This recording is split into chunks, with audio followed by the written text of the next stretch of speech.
Every great once in a while, a series will drop an overview of epic historical events or figures, giving us a sweeping look at their lives, victories, and defeats. But what if I told you there's a secret chapter in Napoleon's life that they left out? A forgotten battle that broke the empire. Hello, my friends. Today we are doing something different. In response to an epic history TV video, I will tell you about the Haitian Uprising. And in 1804, a little-known army of former slaves defeated one of the most powerful empires in the world and sealed the fate of Napoleon's ambitions in the West. This wasn't just a rebellion. It was a revolution that bankrupted France, shattered European pride, and forced Napoleon to sell off half of North America. Epic History TV covered Napoleon's defeat in Europe, but this is the story they didn't tell you, the Haitian Uprising. The year is 1791.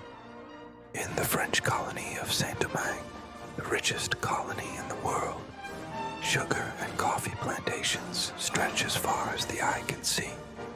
But behind this wealth is a brutal slavery system that has shipped over 500,000 enslaved Africans across the Atlantic to work the fields. For centuries, these people have dreamed of freedom, and when the French Revolution reaches across the ocean, igniting rebellion after rebellion among the colonists, enslaved Africans in Saint-Domingue take up arms against their oppressors. The colony descends into chaos as three factions vie for control. There are the white planters who want to keep the colony as it is, the mixed-race gens de couleur who want political rights, and then the newly enfranchised black population who simply want freedom. Amidst this chaos, one man rises to the challenge. Toussaint Louverture was born into slavery in 1743 and spent his early years working on a plantation. But he taught himself to read and write, and eventually became a successful landowner. When the revolution began, he found himself caught between the old order and the new. But as a brilliant military leader, his skills were too valuable to ignore. And soon, he was leading armies into battle against the Spanish, the British, and finally the French. Toussaint proved to be a brilliant battlefield commander, using guerrilla tactics to devastating effect against his enemies. He led armies twice the size of his own, and even single-handedly defeated a British force trying to capture him. With each victory, his legend grew, and soon he was hailed as a liberator. But with every battle, the French were becoming more determined to crush the rebellion. In 1802, Napoleon sent his brother-in-law, General Leclerc, to put down the revolt with 40,000 troops. What could possibly go wrong? We'll tell you right after. By 1802, Napoleon had conquered much of Europe, but his ambitions extended far beyond the continent. He wanted to build a new French empire in the Americas, and he needed Saint-Domingue to do it. So he dispatched 40,000 troops, the largest force in the history of the Western Hemisphere, to crush the rebellion once and for all. They landed in the north of the island and began marching south, but within weeks, 10,000 of them were dead. Leclerc's forces suffered massive casualties from yellow fever, malaria, and most surprisingly, from Toussaint's guerrilla army. Unable to fight in the dense jungle, Leclerc's men slowly wasted away. Finally, on October 18, 1802, Leclerc died, and the French were in full retreat. Morale collapsed, and soon the entire army was begging for peace talks. Toussaint agreed to negotiate, but he knew the revolution wasn't over yet.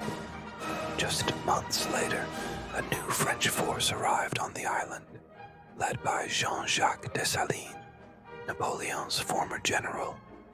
But Dessalines had switched sides and was now fighting for the revolution. With the help of Toussaint's brother, Henri Christophe, he led the island's rebels to victory. On January 1st, 1804, Dessalines declared the independence of Haiti, and the former colony became the first Black Republic in the world. Meanwhile, Napoleon was forced to recognize the independence of the colony, although France never did. To this day, he bitterly denounced the loss of Saint-Domingue. It was the first blow in a long line of defeats that would eventually lead to his downfall. And to recover the money that France lost in the Revolution, Napoleon sold its remaining colonial territories in North America to the United States. This included the Louisiana Territory, a vast region stretching from the Mississippi River to the Rocky Mountains. This deal doubled the size of the United States and gave France the money it needed to fight another war. So before Waterloo, before Elba, it was Haiti that broke the back of Napoleon's empire. I've been your host. If you love Epic History TV and want more of the stories they didn't tell, subscribe to Voices of History and uncover the lost battles of the past. Because history isn't always written by the victors. Sometimes it's erased. Epic History TV has given us all an incredible overview of Napoleon's rise and spectacular fall from grace. But they rarely touch on one crucial part of his story, the Haitian uprising that crushed Napoleon's colonial dreams and sucked the resources dry from France, playing a major role in his downfall. So, here's the forgotten battle that broke the empire, the Haitian uprising. In 1804, a ragtag army of former slaves overthrew the brutal colonial regime in Saint-Domingue, commonly known as Haiti today. And in doing so, they defeated one of the most powerful empires in the world and sealed the fate of Napoleon's ambitions in the West. By the late 18th century, Saint-Domingue was the richest colony in the world, producing a quarter of the sugar, coffee, and cotton that fueled European markets. Its economy relied on brutal slavery, and at its peak had over 500,000 enslaved Africans working the land. Meanwhile, across the Atlantic, the French Revolution was inspiring rebellion, and in 1791, slaves in Saint-Domingue rose up against their oppressors. At the time, France was in the middle of a civil war between royalist and republican forces, and as the revolutionaries seized control of the country, the Colonial Assembly in Saint-Domingue declared the colony's independence. At first, the revolutionaries were divided, but soon a brilliant military leader emerged, Toussaint Louverture. Born into slavery, Louverture taught himself to read and write, and eventually became a successful businessman. But when his fortune was seized during the revolution, he took up arms. Toussaint proved to be a brilliant battlefield commander, capable of outmaneuvering the Spanish, British, and French forces who sought to keep the colony under control. While he led the military, others, like Jean-Jacques Dessalines, focused on winning the support of the people. In a brilliant propaganda move, Dessalines published a declaration abolishing slavery in the colony. This energized the revolution and drew in many supporters. By 1801, Toussaint's forces controlled most of the island, and he was offered a noble title and a seat in the French Senate if he would simply declare loyalty to the new French emperor, Napoleon Bonaparte. Toussaint agreed to this deal, but secretly continued to fight for independence. Realizing that Toussaint was not a true supporter, Napoleon sent his brother-in-law, General Leclerc, to put down the rebellion once and for all. With 40,000 troops, Leclerc was the most massive force the island had ever seen. But within weeks, thousands of French soldiers were dead, victims of guerrilla attacks and yellow fever.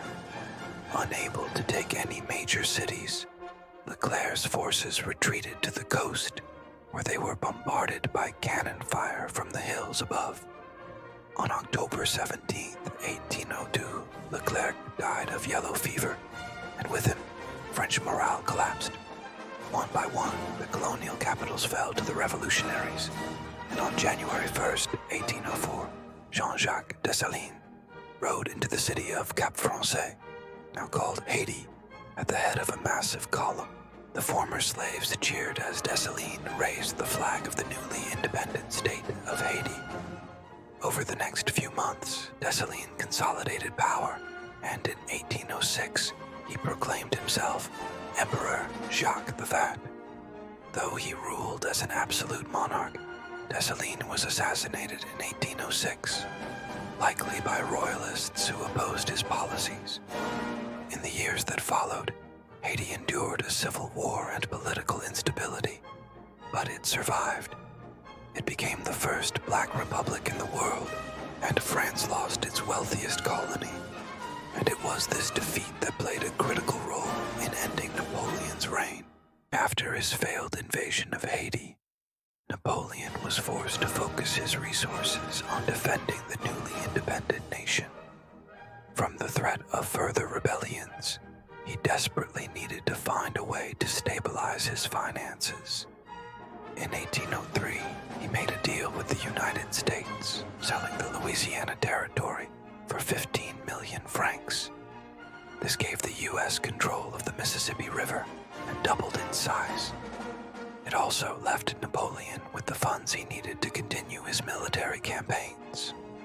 Without the wealth from his colonies, and with a weakened position in Europe, Napoleon's options were limited. He was forced to maintain a large army to defend France, and he could not rely on the revenue from his former colonies.